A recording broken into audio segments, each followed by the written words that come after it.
அழகான காடு அது.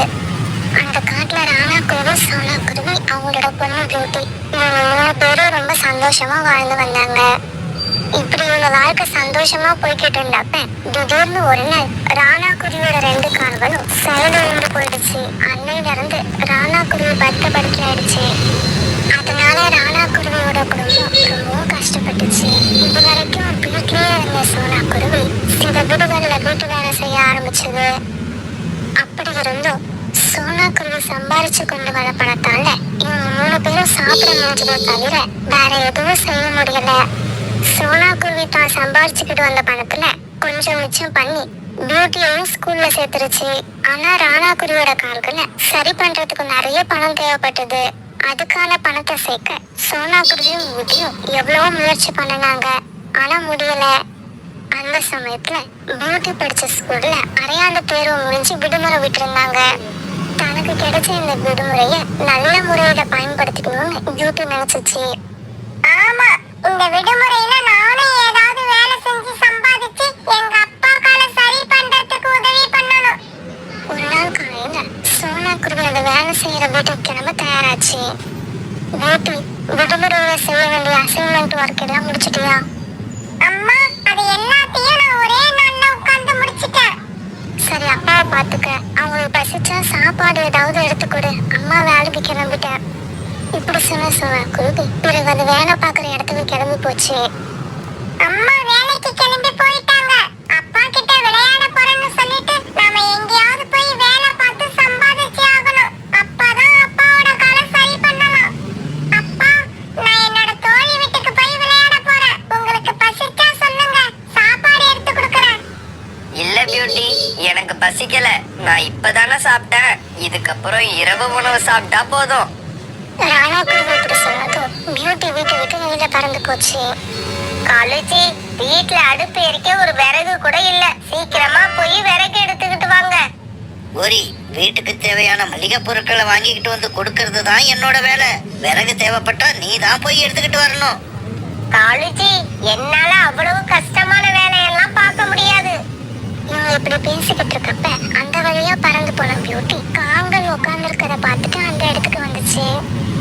என்ன பியூட்டி, வீட்டை விட்டு வெளியில கிளம்பவே மாட்டேன். உன்னை இன்னைக்கு வெளியில பாக்குறது அதிசயமா இருக்கு. ஆண்டி, எனக்கு ஏதாவது வேலை கிடைக்குமா? எங்க அப்பாவோட காலை சரி பண்றதுக்காக நான் ஏதாவது வேலை பார்த்து சம்பாதிக்க ஆசைப்படுறேன். அடடா, இந்த சின்ன வயசுலயே எவ்வளவு நல்ல எண்ணம்.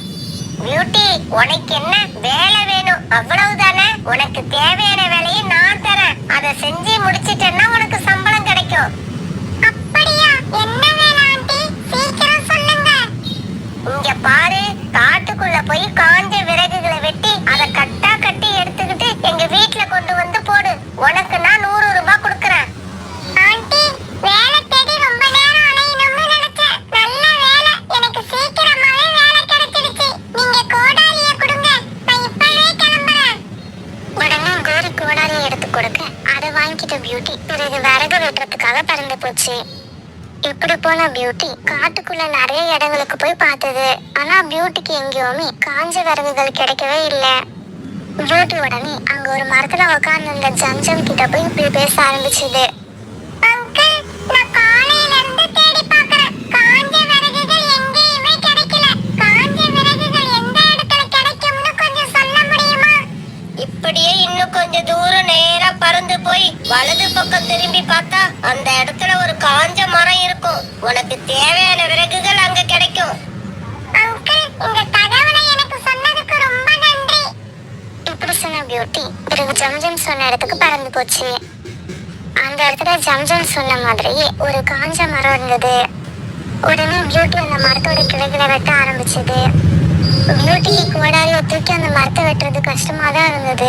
இருந்தாலும் அப்பாவோட காலை சரி பண்றதுக்காக தான் நாம இப்படி வேலை செய்யறோங்கிறத நினைக்கிறப்ப அதுக்கு எந்த கஷ்டமும் தெரியல. பியூட்டி இப்படி ரொம்ப நேரம் வெட்டினதுக்கு அப்புறம் நிறைய விறகுகள் சேர்ந்துருச்சு. பிறகு இப்படி வெட்டி வச்ச விறகுகளை கட்டா கட்டி எடுத்துக்கிட்ட பியூட்டி கோரிக்காக வீட்டை நோக்கி பறந்து போச்சு.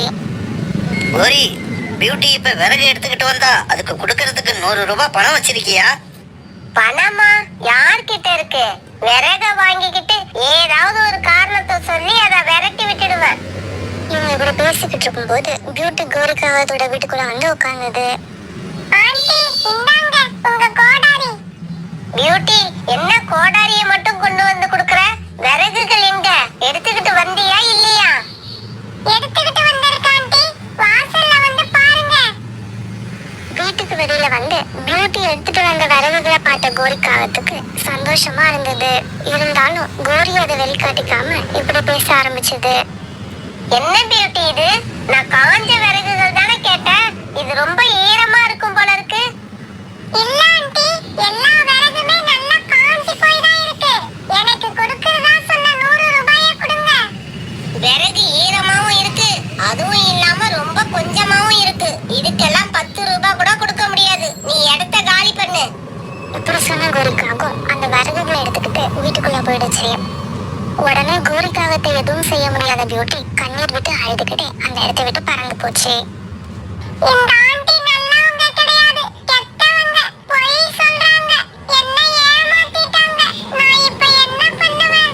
எங்க அப்பாவோட காலை சரி பண்றதுக்காக என்னால ஒரு 100 ரூபாய் கூட சம்பாதிக்க முடியல. அதை நினைச்சாதான் எனக்கு ரொம்ப கஷ்டமா இருக்கு. பியூட்டி இப்படி அழுத பார்த்துட்டு பக்கத்துல இருந்த ஒரு மரம் இந்த மாதிரி பேச ஆரம்பிச்சது. குருவி, கவலைப்படாத. கண்ணுல இருந்து வர கண்ணீரை தொலைச்சுக்கோ. உன்னோட ஆசையை நான் நிறைவேற்றி வைக்கிறேன். இங்க பாருங்க மரம் அங்கிள், என்னோட அப்பா வைத்திய செலவுக்காக நிறைய பணம் தேவைப்படுது. உங்களால அவ்வளவு பணம் கொடுக்க முடியுமா? என்னால உனக்கு பணம் எல்லாம் கொடுக்க முடியாது. ஆனா உனக்கு தேவையான உதவி எங்க கிடைக்கும்னு என்னால சொல்ல முடியும். இங்க பாரு குருவி, இங்க இருந்து வடக்கு நோக்கி பறந்து போ. அங்க பாழடைஞ்ச கிணறு ஒண்ணு இருக்கும். அந்த கிணத்துக்கும் பக்கத்துல இருக்க மரத்துல இருந்து ஒரே ஒரு இலைய பறிச்சு அந்த கிணத்துக்குள்ள போடு. அப்படி போட்டா என்ன நடக்கும்? அதனால எனக்கு என்ன கிடைக்கும்? குருவி, நான் சொன்னதை செய். இதுக்கு மேல நான் எதையும் சொல்ல மாட்டேன். அந்த மரம் இப்படி சொன்ன உடனே பியூட்டி அந்த இடத்துல இருந்து வடக்கு பக்கமா பறந்து போச்சு. ரொம்ப தூரம் போனதுக்கு அப்புறம் அந்த மரம் சொன்ன மாதிரியே ஒரு பாழடைஞ்ச கிணறு அந்த இடத்துல இருந்தது. பிறகு அங்க போன பியூட்டி அந்த கிணத்து மேல உட்கார்ந்தது. அந்த மரம் சொன்ன கிணறு இதுவாதான் இருக்கும் போல இருக்கு. அது சொன்ன மாதிரியே கிணத்துக்கும் பக்கத்துல ஒரு மரமும் இருக்கு. பிறகு பியூட்டி பக்கத்துல இருந்த மரத்துல இருந்து ஒரு இலைய பறிச்சு எடுத்துக்கிச்சு. பிறகு அந்த இலைய கொண்டு போய் அந்த கிணத்துக்குள்ள போட்டுச்சு. ஏய் சின்ன குருவியே, நீ என்கிட்ட இருந்து என்ன வாங்கறதுக்காக இங்க வந்திருக்க? தங்கம் வேணுமா, வைரம் வேணுமா? உன் ஆசை எதுவா இருந்தாலும் நான் நிறைவேற்றி வைப்பேன். என்னால முடியாதது எதுவுமே இல்ல. உங்களால முடியாதது எதுவுமே இல்லன்னா என் அப்பாவோட காலை இப்பவே சரி பண்ணுங்க. நான் வீட்டுக்கு போறப்ப எங்க அப்பா பழையபடி நடக்கணும். ஏய் குருவியே, நல்லா யோசிச்சு கேளு. தங்கம், வைரம் இதையெல்லாம் வாங்கிக்கிட்டேன்னா அதை வச்சு நீயே உங்க அப்பா காலை சரி பண்ணிக்கலாம். வேண்டாம், அதெல்லாம் எனக்கு வேண்டாம். நீங்க எங்க அப்பா காலை சரி பண்ணுங்க, எனக்கு அது போதும்.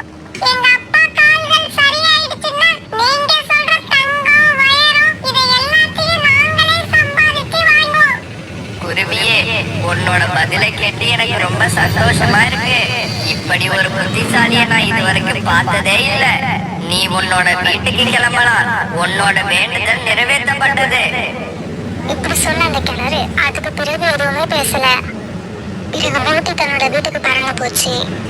இப்படி பறந்து போறப்ப பியூட்டி மனசுல 1000 சந்தேகங்கள் வந்துச்சு. அந்த கிணறு சொன்னதெல்லாம் உண்மையா? நம்ம அப்பாவோட கால்கள் இந்நேரம் சரியா போயிருக்குமா? ஒருவேளை அப்படி சரியா போயிருந்தா எனக்கு அதை விட வாழ்க்கையில வேற மகிழ்ச்சியே கிடையாது. இப்படி எல்லாம் யோசிச்சுக்கிட்டு பியூட்டி ரொம்பவும் வேகமா தன்னோட வீட்டுக்கு பறந்து போச்சு. பியூட்டி வீட்டுக்கு போய் பார்த்தப்ப ராணா குருவி சந்தோஷத்துல துள்ளி குதிச்சுக்கிட்டு இருந்தது. என்னோட கால்கள் சரியாயிடுச்சு. என்னோட கால்கள் சரியாயிடுச்சு. என்னால இப்ப எதுவும் செய்ய முடியும். அந்த சமயத்துல வேலையை முடிச்சுட்டு சோனா குருவி தன்னோட வீட்டுக்கு திரும்பி வந்துச்சு. பியூட்டி, அப்பாவோட கால்கள் சரியாயிடுச்சா? இதெல்லாம் எப்படி நடந்துச்சு? அம்மா, இதுக்கெல்லாம் காரணம் நான் தான். இப்படி சொன்ன பியூட்டி இதுக்கு நடந்தது எல்லாத்தையும் தன்னோட அம்மா கிட்ட சொல்லுச்சு. சோனா, என்னோட கால்கள் சரியானது மட்டும் இல்ல, நம்ம வீட்டுக்கு இந்த 2 சாக்கு முட்டைகள் புதுசா வந்திருக்கு. பிறகு அந்த சாக்கு மூட்டையை பிரிச்சு பார்த்த இவங்க 3 பேரும் ரொம்பவும் சந்தோஷமானாங்க. ஏன்னா அந்த சாக்கு மூட்டையில தங்கமும் வைரமும் நிறைய இருந்துச்சு. இது வரைக்கும் கஷ்டத்தையே அனுபவிச்சுக்கிட்டு இருந்த ராணாக்குடியோட குடும்பம் அதுக்கு